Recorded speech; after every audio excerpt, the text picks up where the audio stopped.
السلام علیکم ناظرین، آج کی ویڈیو میں جانیں گے جان، مال اور اولاد کی حفاظت کی دعا۔ بسم اللہ الرحمن الرحیم۔ مال، اولاد اور اپنی جان یہ چیزیں ایسی ہیں جن کے بارے میں ہر انسان کو بڑا خوف اور خطرہ رہتا ہے کہ کہیں اللہ کی اس نعمت پر کسی برے انسان کی نظر نہ لگ جائے اور یہ ہنستا بستا چمن مرجھا نہ جائے۔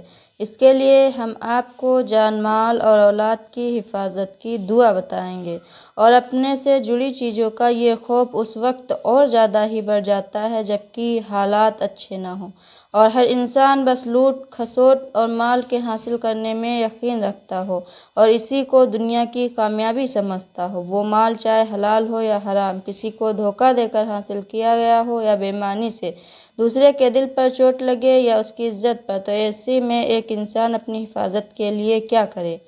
ایسا ہی خوف اللہ کے رسول صلی اللہ علیہ وسلم کے صحابہ میں سے ایک کو محسوس ہوا تو انہوں نے کیا کیا؟ چلیے قرآن اور حدیث کی روشنی میں اس کا حل تلاشیں اور اس میں بتائے گئے طریقے پر عمل کریں تو یقیناً ہم محفوظ رہیں گے۔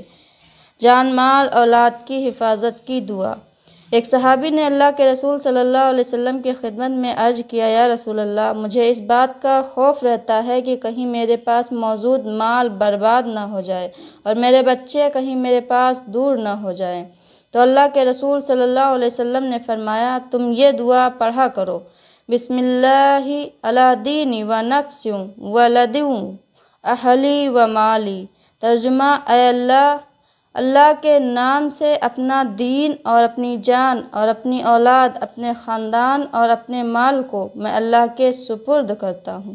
اس دعا میں خاص کیا ہے؟ اگر آپ اس دعا میں غور کریں گے تو معلوم ہوگا کہ اللہ کے رسول صلی اللہ علیہ وسلم نے 5 چیزوں کی حفاظت کی دعا فرمائی ہے اور سب کو ایک ترتیب کے ساتھ بیان فرمایا ہے، جن میں سب سے پہلے دین اور سب سے آخر میں مال اور بیچ میں دوسرے چیزیں بیان فرمائیں۔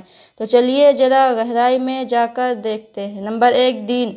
اس سے پتہ چلتا ہے کہ ہمیں اپنی زندگی میں سب سے زیادہ دینی ذمہ داری کو اہمیت دینا چاہیے اور سب سے پہلا نمبر دین کو ہی دینا چاہیے، اور جہاں پر دین کی بات آئے وہاں مال، اولاد، جذبات سب کچھ قربان ہے۔ نمبر 2، نفس۔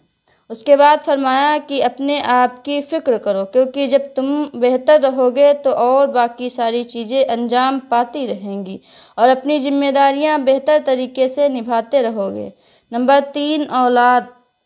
اس کے بعد نمبر آتا ہے اولاد کا، جس کی خوراک، تعلیم اور تربیت اور خیریت، ہر چیز کی ذمہ داری تیسرے نمبر پر ہے۔ اسی لیے قیامت کے روز آپ سے آپ کی اولاد کے بارے میں پوچھا جائے گا کہ اس کی کیسی تربیت کی۔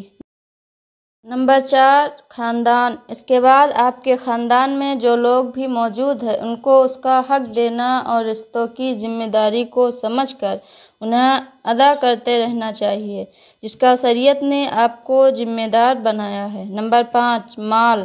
اب سب سے آخر میں نمبر آتا ہے مال کا، دولت کا، روپیوں اور ڈالر کا، لیکن بدقسمتی سے سب سے پہلے ہم اسی کو رکھتے ہیں اور ساری چیزیں اس کے بعد۔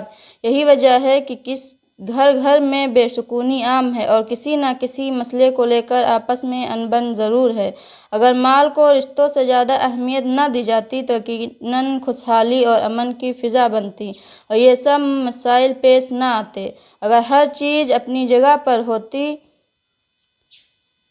اللہ ہم سب کی حفاظت فرمائے، آمین۔ اس ویڈیو کو زیادہ سے زیادہ لوگوں تک شیئر کریں۔ خدا حافظ۔